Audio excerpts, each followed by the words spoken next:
What's the meaning of assembly line?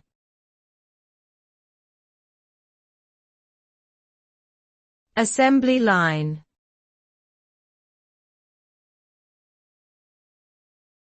Assembly line.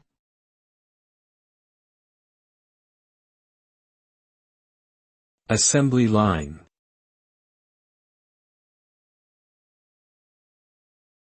Assembly line.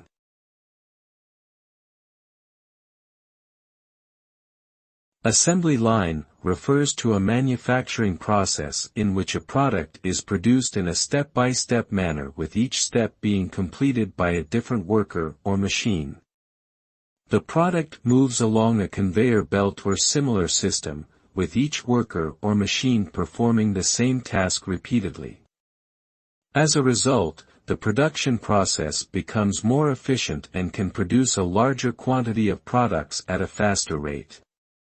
This method was first introduced in the early 20th century and has since become a cornerstone of modern manufacturing.